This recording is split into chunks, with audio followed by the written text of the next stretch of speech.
on this episode of the Soul Twin Stars podcast. And this is why we should not fear death. I tell people, when you go home to every aspect of who you've ever been. You just don't pass away and go, oh, my name is Fred, that was my life. If we would just shut that damn ego up every once in a while, we would realize we are all virtually, literally, scientifically, absolutely connected.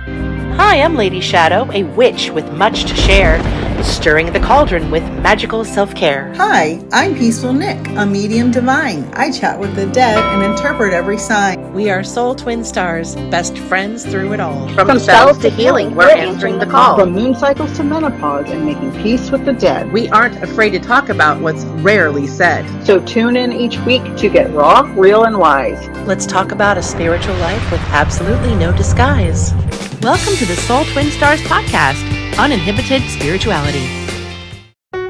We'd like to first thank this week's episode sponsors, Beans and Buttercream Bakery. They ship the most delicious baked goods anywhere. Follow them on their Facebook page, Beans and Buttercream Bakery. Also, Abernathy Photography, serving Western Kentucky and beyond, specializing in digital photography, weddings, and so much more. They now also feature drone photography. You can book them at abernathyphotography.com. And lastly, if you find yourself in Westchester County, New York, just north of New York City, Fino Restaurant in Croton-on-Hudson, New York, serves the most delicious, authentic Italian food. That's Fino Restaurant, Fino. And now, back to our episode.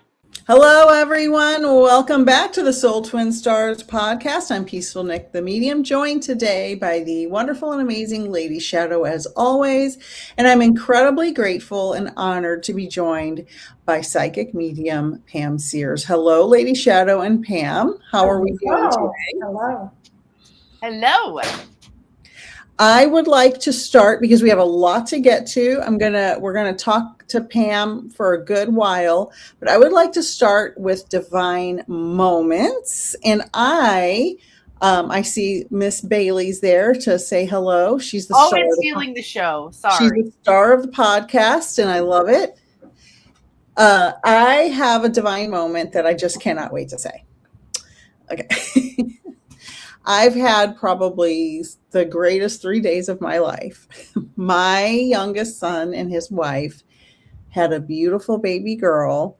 And so I had to push all my appointments and all my meetings and everything. And everyone was so wonderful and understanding. And we traveled to go see them. And she's healthy and she's beautiful. And she's got the thickest head of black hair you ever saw.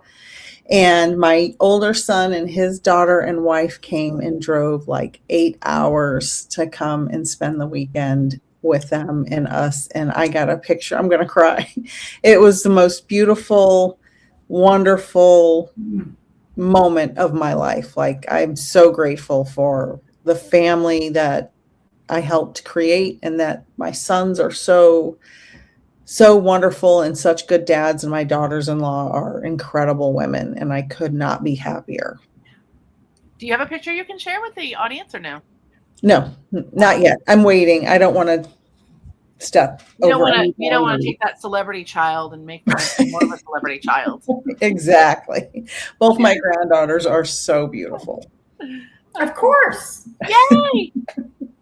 So that's my divine 3-day divine moment. And if you hear any squealing, my other granddaughter's in the next room, so you might get some baby squeaks in the background. Pam, do you have any divine moments you'd like to share? My divine moments is the big divine moment is moving back home to be with my grandsons. Oh. And it's like, I was over there and I was like, oh my, I hope I'm not too loud or rowdy or whatever. And we were squealing. It was so much fun to be out there with the grandsons. And to me, that's like my whole heart right now. Mm-hmm. So my divine moment is I left being up north, came home, and I'm just around the corner really from them. And that's wonderful. When did you make that move? Why did I? When? The end of November, actually. So it's not been that long. Yeah. Oh, so it's still fresh. That's wonderful. The universe gave me many in my face signs. As the universe does, right? Yes. That's incredible. Lady Shadowe, I know you've been doing a lot of really cool things. What are your divine moments this week? As you all know, I work in theater, and I'm doing a first annual festival that I am producing for other 10 beautiful new playwrights that want to get their work on a New York stage, and they're coming from everywhere, all over the United States, to do this. And I had jumped on my Instagram to connect the accounts with this one particular group from Colorado that's coming to do a show here, a beautiful play called The Pool. And yeah, so well written, so beautiful, and popped on their Instagram just to see the progress and to see these wonderful people so excited to come to New York and put their play on a stage got me so touched that I got to put them in this festival. Their work is incredible, and it's a suicide survival story, and it's very important that people enjoy this play and take healing and inspiration from it, because it's a true story about what happened to the playwright. And so I'm so honored to put her work on a stage. But the way that her and her cast and crew were talking about bringing the show to New York, all the way from Colorado, I don't think they've ever even been to New York. It was just so touching to me that these people are across the country and rallying and raising money to come here to put this show on for one performance only in my festival. So I'm the honored one. I feel privileged rather than the other way around. You know, like I am so honored to host this play. So I wish I could live stream some of these, but I don't think I'll be able to. Normally I would film the live stream, but I'm just so touched that other artists are so excited to get their work out there and to be where I was 15 years ago for the very first time putting something on New York stage. I'm just really touched that I can make that happen for people. It doesn't hit you until you get the insider information of how someone is feeling, until you kind of get to witness their journey. You being excited about your new creation, right? And then with the baby, and I get to witness art being born. It's kind of a similar situation. It's beautiful because art is so healing, and we need healing through art. And I know Pam is a medium, a psychic medium, and I know you've probably had plenty of clients who have lost people to suicide. So we're going to get into all of that, but I would like to introduce Pam Sears. She is an evidential psychic medium, a healer, an author who has dedicated her life to bringing comfort and connection to those navigating grief. After leaving the corporate world in 1995, Pam fully stepped into her soul's calling, serving as a bridge between this world and the spirit world, delivering detailed and meaningful messages from loved ones who have crossed over to the other side.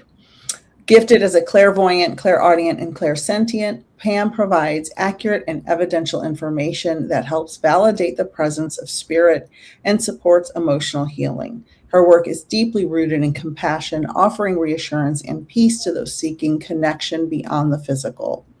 An Arizona native, Pam draws inspiration from nature, often exploring the outdoors through hiking and photography. Her move from city life to a more rural setting allowed her to deepen her spiritual clarity and connection, even pursuing her passion as a volunteer park ranger in a place she considers sacred. She's also the author of Whispers of the White Dove, Heart of the White Dove, and the children's book No Nap. And she is the creator of the Heart Rock Oracle cards, a unique deck inspired by heart-shaped stones she has discovered in nature, each paired with intuitive messages.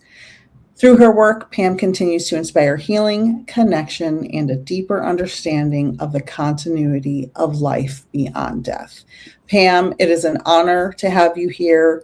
I also just want to mention that Pam's compassion is not just to her clients, it's also to her colleagues, because my my colleague that I work with, Kathy, had an emergency and couldn't attend a gallery, and Pam stepped in and did a beautiful job delivering messages in her place, and I am just very grateful, and so is Kathy. So Thank you for asking me to do that. Absolutely. It was an honor, and we met on TikTok years ago. And all of us mediums over there, the ethical ones all became buddies, and lots of us have collaborated on many projects. So I'm thrilled to know you. Likewise.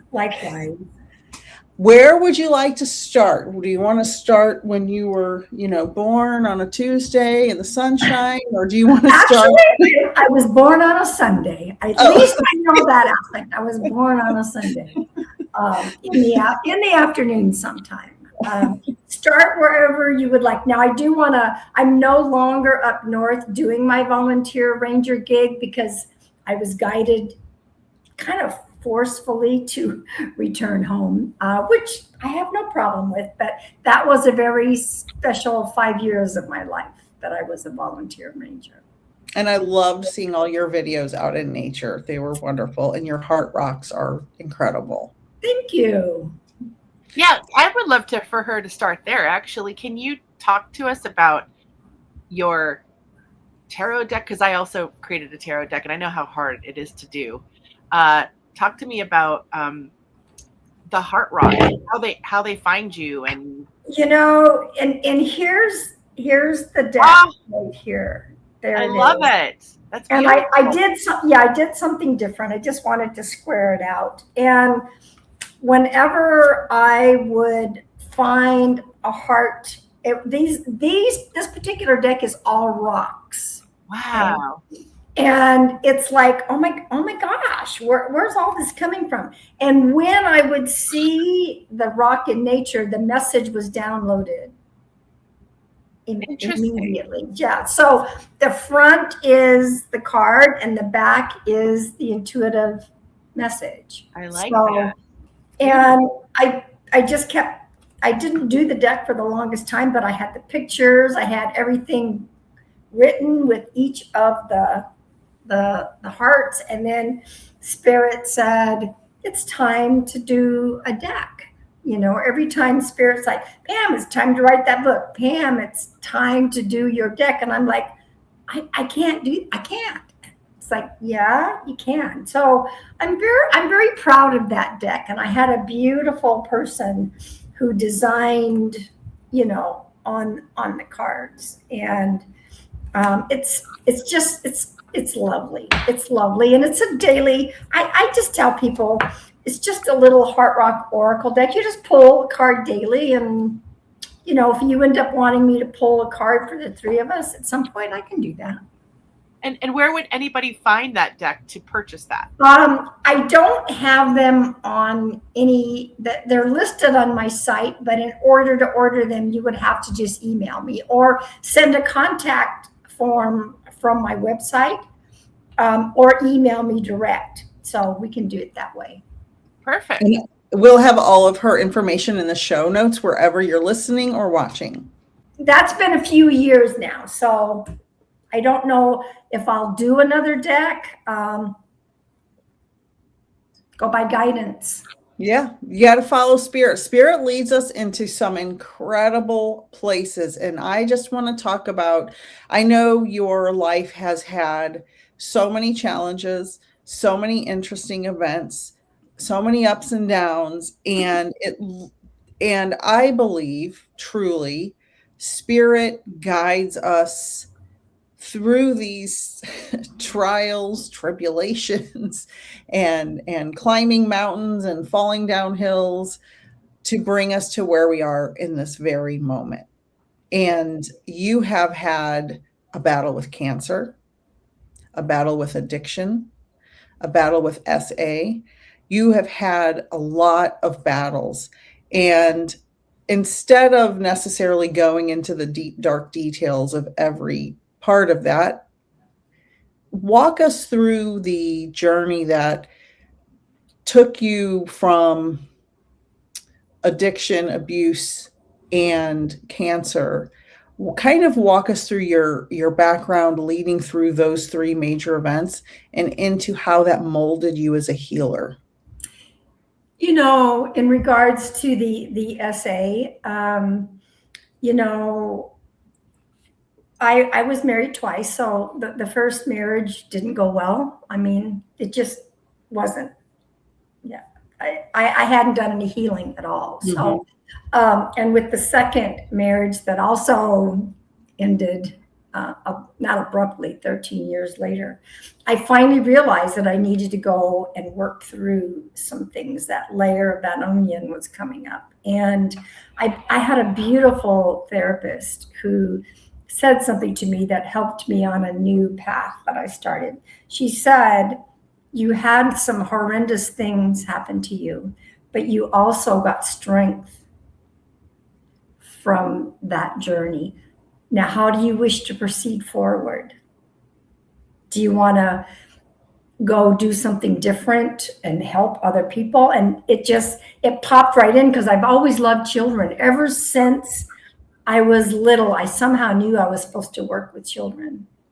And so from there, I decided to take that strength and volunteer at a child crisis shelter and got more healing for myself. And it's like the little ones seemed to accept me, like without saying a word. We would sit down all together and color and do projects together. And it was almost like they knew they were safe with me because I was one of them, if that makes sense. Yeah. That's wonderful. Children have a good sense of who's kind and loving, for sure.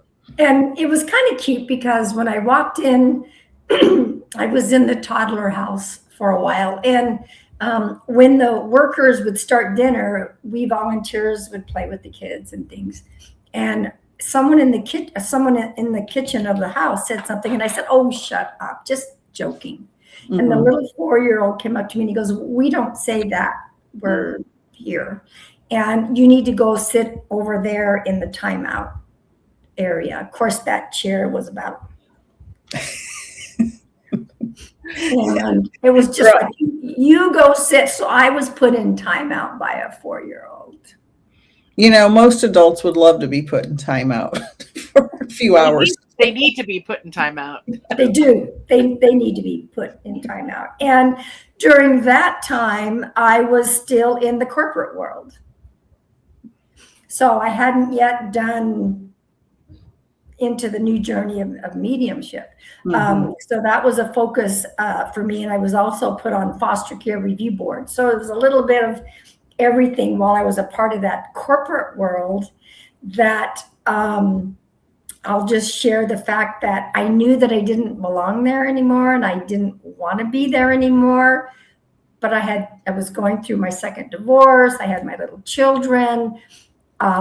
You know, you have health insurance, I have money coming in, and I wouldn't leave. And so the universe said, she's really not getting it. So we're going to help her out the door. And I got fired. The same thing happened to me. I've never been fired in my life. And that's what propelled my mediumship. And I had a friend that I said, "Oh my God, I can't believe I got fired." And she said, "Congratulations." Right, so exactly. That started me on the path that I'm actually been on for quite some time, which started me going to massage college, becoming a massage therapist. I'd always heard spirit ever since I was a child. Mm-hmm. I know that my mom would say, "Oh my God, there she goes again. She's talking to herself all the time. She's my odd child." But I didn't. And I called it my second mind. It's like I have two minds. I know I talked on another podcast and I'm going, I don't know why I called it my second mind, but I like that. That's what I called it. And when I started on this journey of being a massage therapist and working in a chiropractor's office, the whole trajectory of putting me on this path that was the beginning, and it just moved me on so many different levels. It was just, I don't know, it was sort of like, when you have a plan, or let me say the universe's plan, because I had no idea this was coming down. And at that point in my life, I thought I was just going to be a massage therapist. Okay. And the universe will put people in your path when it's time for the next change. And I was doing my massage practice, and there was a new elderly client. And when I met him, I just looked at him. He had the whitest hair I'd ever seen and the bluest eyes I'd ever seen. I mean, they didn't even look normal. Okay. So when we're talking about, okay, so you have this problem with your arm, this type of thing. And he said some things to me, and I'm like, this guy's a little different. And he goes, let's do something different today. And I thought, who's the massage therapist? And he kept arguing with me about things that he wanted me to do, like above the body and not touching. And the voice kept saying, just do it.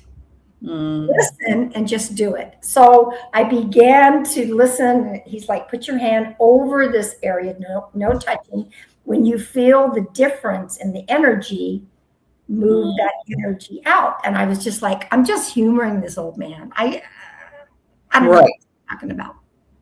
So then after a bit, he said, that's feeling better. You've shifted the energy. And of course, I'm like, and I just kind of looked at him, and it just came out, and I said, who are you?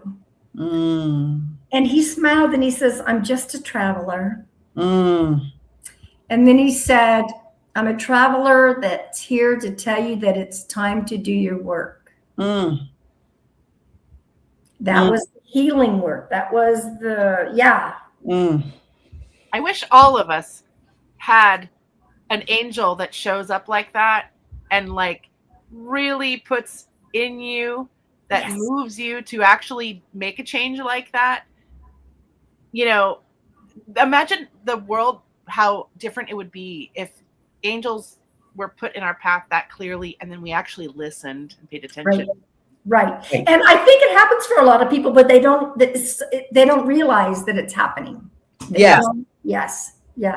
And so I never saw him again. He never came back.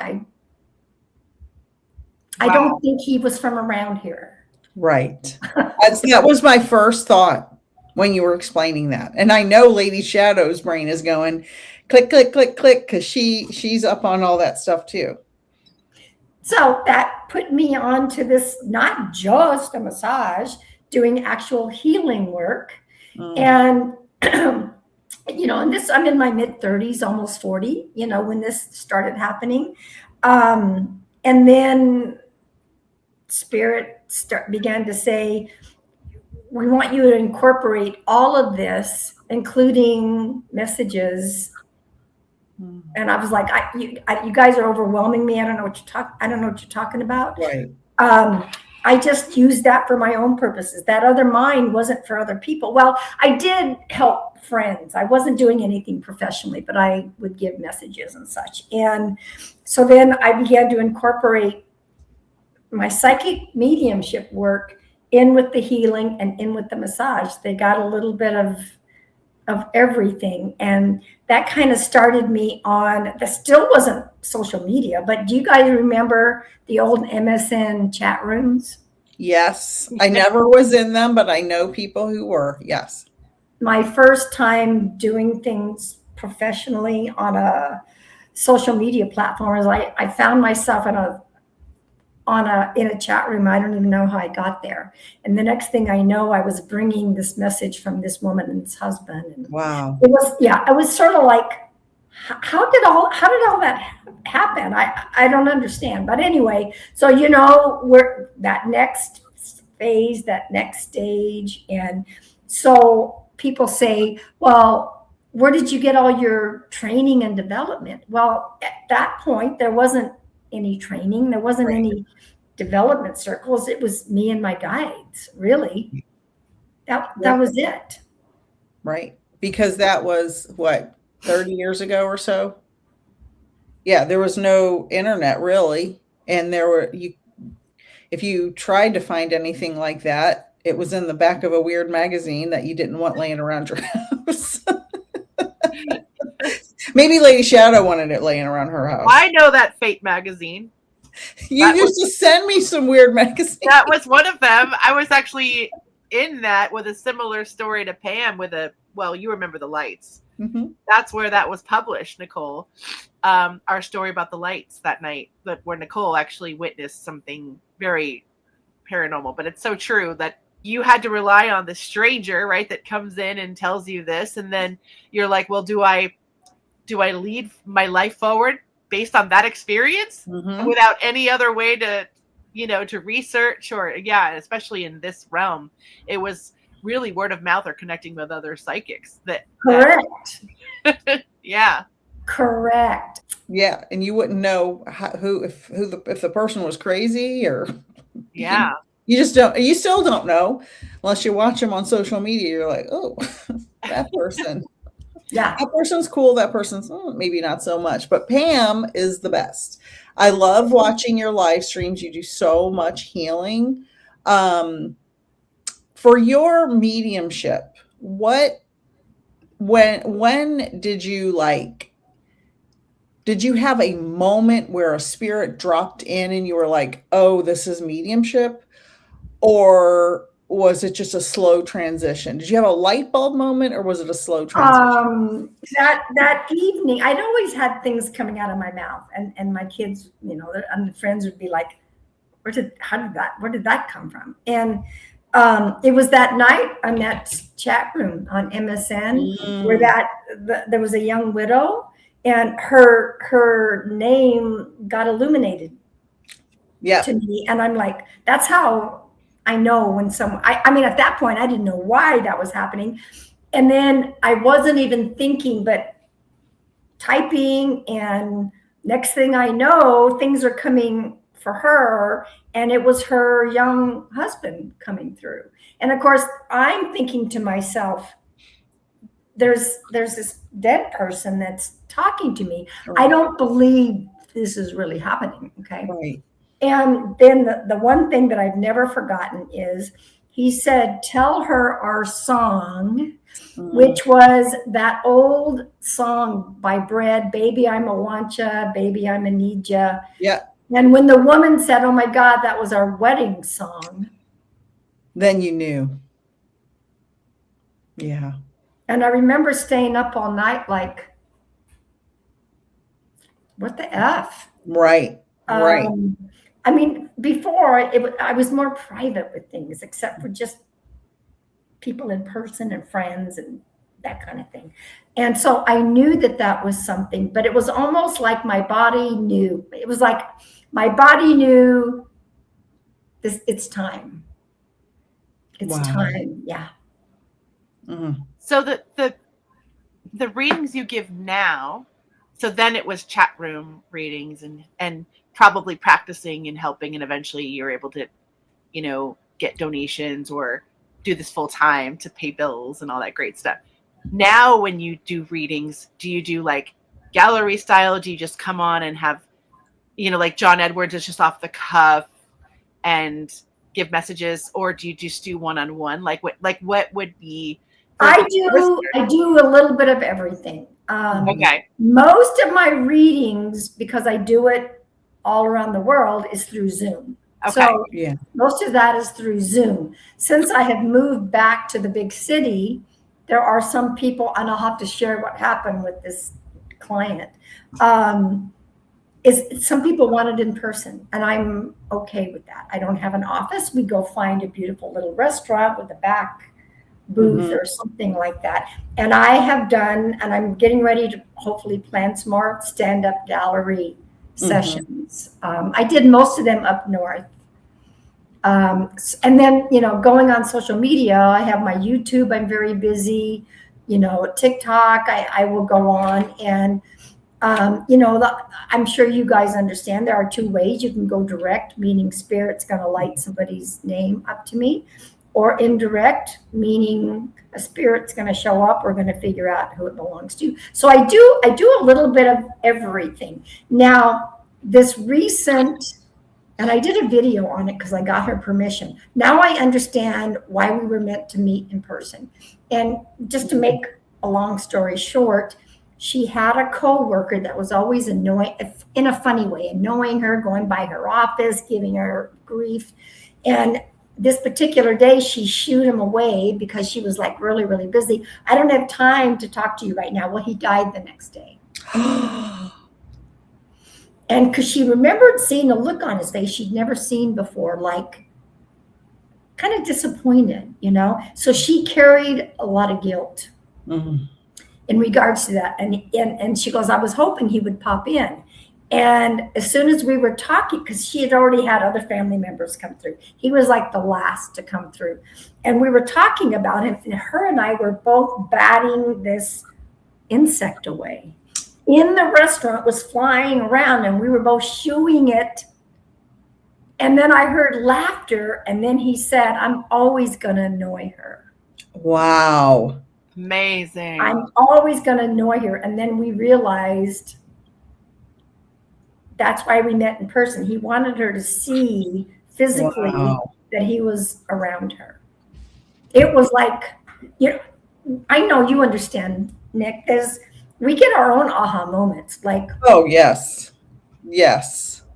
Yeah, there's a couple of things you said that stuck out to me. When I started on social media doing live readings, I also saw the names pop out. At the time, I didn't know any other mediums enough to ask them about it. I just thought, okay, this is how it works for me. And I did tons of readings that way. And like you, I do a variety. You have to do a variety, really, this day and age. You really have to, unless you have a big machine of advertising dollars behind you. Lady Shadowe and I have talked about that multiple times.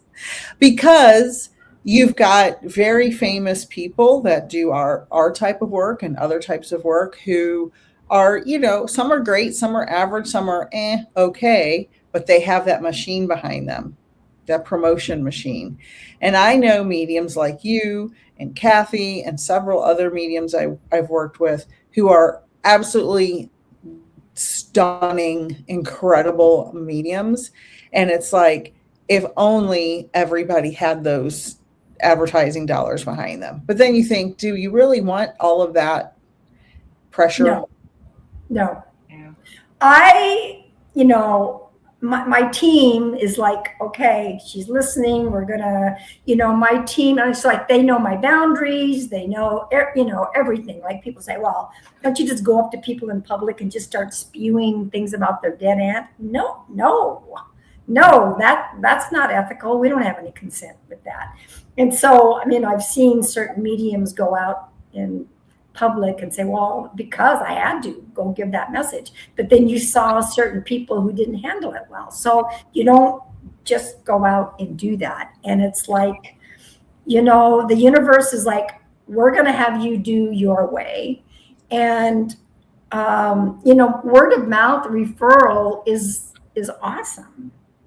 It's absolutely awesome. And you and I are both now a part of helping parents heal. And I've had a few parents, you know, reach out from there. And, but my main thing is, you know, you gave a reading to my best friend and she raved about you. And so I want to book an appointment. And so that's, to me, that's better than having all this advertising. That is advertising. It is. It's better, and it's more organic, and it means the person who recommended you trusted you, because grief healing and mediumship is not for the faint of heart. Right. It is tough. And I want to ask a question. I know, Lady Shadowe, I'm not trying to overstep on you here, but it just popped in my head. I get a lot of clients and people on social media and emails who ask about, my loved one died by suicide.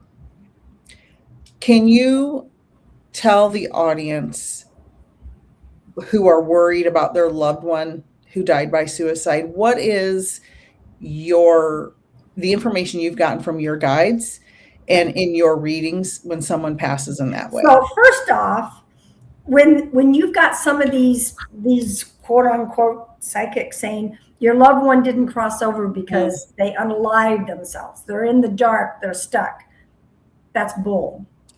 There are no stuck loved ones. Your loved one who committed suicide crossed over just like everybody else. And because I've had some of them come through and give information in regards, a lot of times what happens is they realize in the moment, in that earthly meat suit, I call it, they felt like they didn't have any options. Okay, they get to the other side and they're sitting with their team and they're doing a life review, which everyone does get a life review, and they realize they had options, but none of them are in pain. None of them, everyone is, we go back to the pure light, because these meat suits are just temporary housing for us. We go back to the light. Now, I think a lot of times we're shown how that affected, things that we did affected people that were, left behind on earth, but they are all crossed over. They are all in the light. And I will remind everyone of this, that my guides and all of these loved ones, there's no judgment on the other side. We're the ones that have to sit through and kind of realize maybe some things that we did, but they're not judging us. You made so many wonderful points, but I also feel like if they're doing this in their own mindset, right? If they're completely consensual and not through the influence of drugs, right? And it's a completely sober decision to end your life prematurely. I feel like that is someone's also free will choice, just like you would choose to suffer through a disease. And if you feel like there's no point or it's too much for you, that if you decide to end that prematurely as well, which is why there's this, medically assisted suicide now, because there are cases, right, where we should be able to say we're done. And somebody in their right mind who makes that decision should not be shamed, both here or in the afterlife, I feel like, for making a decision that they felt at the time was right for them. And maybe there are or were options, true, but even in hindsight, right, it's like you said, everything, first of all, we trust that happens for a reason, that our lives are kind of right, that we've pre-chosen the path that we're all taking. Correct. And however that ends, it should be really rightfully up to us anyhow. And with technology changing and spirituality coming more to light, I feel like this whole idea that there's a God or a force saying you're gonna go when I tell you to go, and you're gonna suffer until some divine message says it's over for you. Like, I think when you get the divine message to end it early, it's just the same as if you walk through another 20 years or 10 years or 2 months of horrible suffering. Whole shame around suicide needs to be lifted anyway. I agree with you. Now, I was a hospice worker for 9 years as a medium and doing, lymphatic healing work.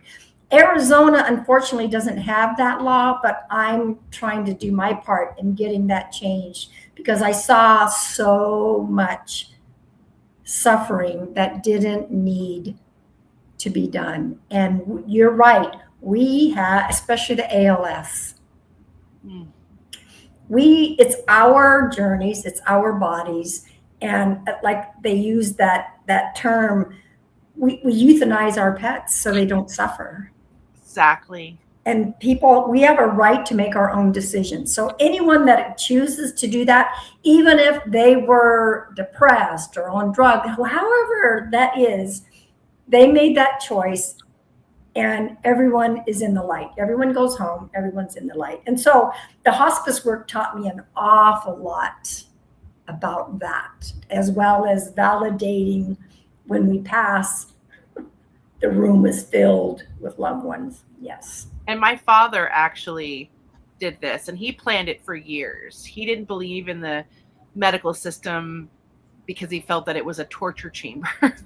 And he self-diagnosed himself with heart failure, but had for years would sit me down and say, listen, you have to understand that when the time comes for me, it's probably going to be in my own hands. I'm going to decide. And there's probably going to be a lot of short notice. So if you hear that this happened through his partner, which is exactly what happened, that you'll have to just understand that it was my time and that's what I chose. He had pills and everything he needed to do it at any given time through his physician. And I don't even think it was legal where he was at. But I had, thank goodness, years to prepare and understand that that was his wish for his ending, that he did not want to be put through hospitals and tubes or subject family members to make decisions for him. Right. And so he said, this is how I'm going out. When it's time, I will know, with whatever illness comes along and befalls me. And he did do that back in 2017. But I totally understand your work and your importance with that. And thank you for advocating for people to be able to have more control over their bodies and their choices like that. And imagine the way that we can celebrate going out with our family and friends when we choose the day and we're done. And why should it just be, yes, it can be natural for some people. None of it should be judged, right? Correct. That's the whole point, right? Is that you help people get out of the judgment zone and become peaceful with whatever and however we pass. Yes. Yeah. I would like to ask about your hospice works, but I have a specific question. Okay. When you were working with dementia patients, Alzheimer, ALS patients, did you see them, what doctors call hallucinating, seeing other people who passed away before them? Because I want to hear your version of events and your opinion as a medium. Even the nurses would agree with me that that is not hallucinations. That those and what's interesting is I was not everyone knew that I was a medium in my work. Okay. When they said there's mom, there's dad, there's here, they were in the room. It was crowded in the room. So I had that validation that yes, and it's happened so many times over and over and over again. And what happened later on in life when maybe some of those people would pop through and they say, I was there, I heard you, you said whatever. And there's never hallucinations, never. Some of the dementia people would say, oh, they're not lucid. They have their lucid moments and they know exactly who they're seeing. Exactly. And I bring that up because many, many years before I was a medium, so I've been a medium a little over 7 years. So in 2007, my father-in-law passed of Alzheimer's, and he was seeing people. Now, I wasn't a medium. I wasn't close to being a medium. I wasn't thinking about being a medium. I knew very little about it. And he was seeing people who passed away. And I remember something in me said to to tell my husband and my brother-in-law who was living at the time, I think he's seeing people who passed away, and he's kind of going between both worlds. And I don't know what it was in me. I don't know where that came from or why I thought of it. Now I know. But at the time I'm like, where did I come up with that? And it's like, and I will believe that so wholeheartedly. And in my readings, I'm sure it happens to you. When you're giving a reading to a client and their loved one had a neurological disease, they'll say, yes, I was seeing so-and-so and such from 30 years ago, 40 years ago. And then the sitter or client will say, oh my gosh, yes, that happened. And we weren't sure. And so I'm sure you've also experienced that. Yes. I had so many hospice experiences. I mean, they gave me all the children because of my, the love of the children. But I had a particular patient that he wasn't open to what I do, which that I don't care about that. I know that he was assigned to me for me to go. He had the swollen legs, and I was supposed to help release some of that lymphatic fluid. And he always wanted to watch cooking shows with me. And I got up and he goes, Pam, go change the TV station. So I got up to change the station, and I got kind of bumped from behind. And I stopped. And of course, I didn't say anything out loud. I just said, oh, who's that? And a female voice said, well, it's Barbara.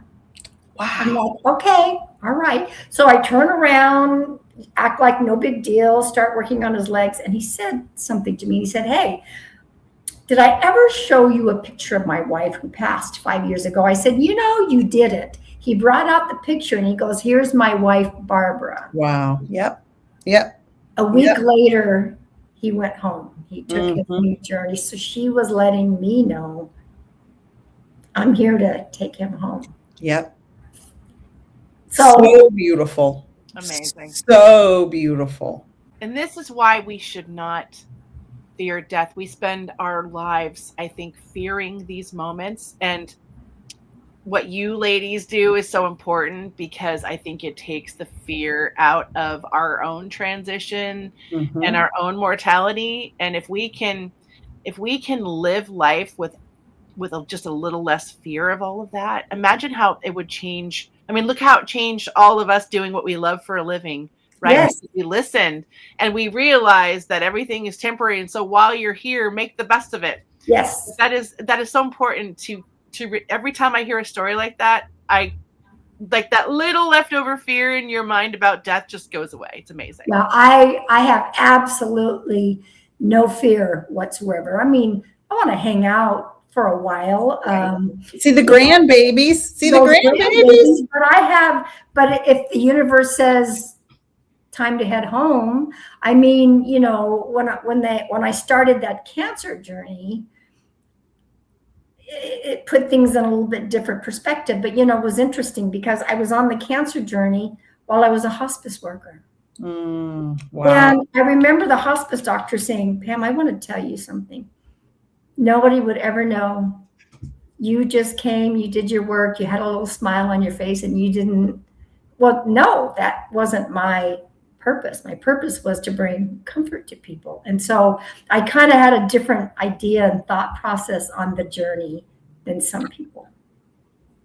It's funny that you mentioned that, because before, and I'm sure I've said this many times on my podcast and probably even with you, Pam, when we've talked before, I used to be terrified of death to where I had 4 or 5 panic attacks a week, like literal can't breathe, wake up from a dead sleep panic attacks. Yeah. Immediately after I became a medium and started my training, those went away. I've had one since then in 7 years, and I used to have them multiple times a week. Now, I will say this, and I want your opinion, and if you are this way or different than this, I am super flippant about it now. And I think I make my husband very uncomfortable when I'm like, okay, so when I die, I want this song. And, I'm hoping to get struck by a meteorite. And with all those fireballs going across the sky, I may get my wish. Because this week we've been to. So I think, yes. I mean, and I've even told my sons, this is my journey. I'm not going to do chemo or radiation. I'm going to do a different type of treatment. And, they were just like, we want you to be around as long as. I said, I'm working on it, but trust me to do. But I'm not afraid. I'm not afraid at all. No, that's the key to healing anything. When you're afraid and you listen to doctors who say you have 3 weeks to live, 3 months to live, 3 years to live, you're definitely going to put that in your mind. There's been studies on it. Yes. But when you're like, I'm not afraid, I know what I'm doing. I'm going to get over this. And that's exactly what you did. And there's no separation. I mean, Esther Hicks and Abraham, right? She constantly talks about the idea that it's actually better on the other side because there's never separation. Even if we're sitting in a room, we're all living in 3 different places. Let's say your grandkids go out to the store. and they're gone for 6 hours at the mall. That's separation. But on the other side, you don't have to worry about any of that physical, emotional separation at any given time. So you're still there all the time in a different form. And we all will learn that as we do our own transitions, right? Correct. So you're actually more connected when you are past than when Yes. you're here. Yes. Because, and let me throw some science and spirituality at everybody, because everybody knows I like me some quantum physics over here. We are less connected here because our human ego stops the connection. That's right. If we would just shut that damn ego up every once in a Yes. while, we would realize we are all virtually, literally, scientifically, absolutely connected to each other and even to the aliens, because we know there's aliens. That's science. We do. We all are connected. We're connected to the trees, to the stars, to the galaxies, and to each other. Yes. By our quantum beingness. Yep. Mic drop. If I had a mic, I'd drop it. I love me some science. I really do love me some science. Drop the ego with that mic. That's so right.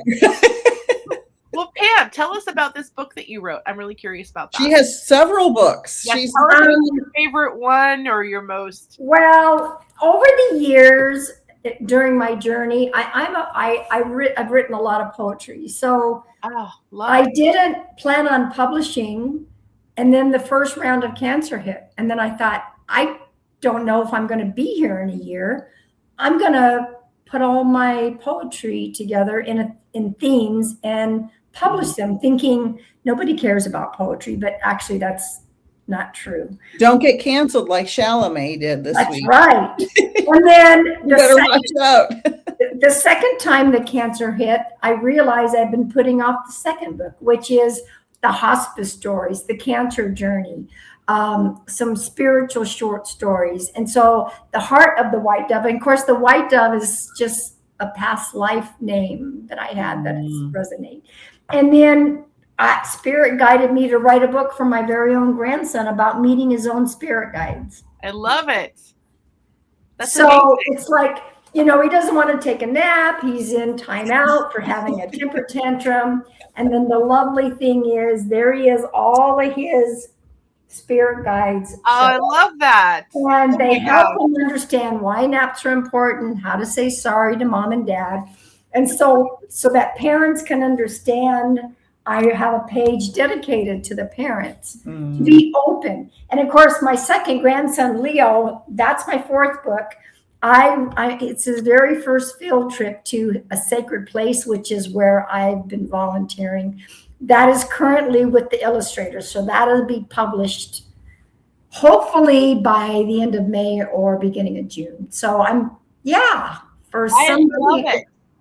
I especially love the poetry part. And let me just, for the audience listening, you just said something, Pam. You said, I didn't know if I was going to be here in a year. Guess what? None of us know if we're going to be here in a year. So that's why Nicole and I always say, do what you love, get out there, show people you love them, live fully, because no day is guaranteed us. And we shouldn't have to wait for an illness or a disease to dictate, our timelines. Right?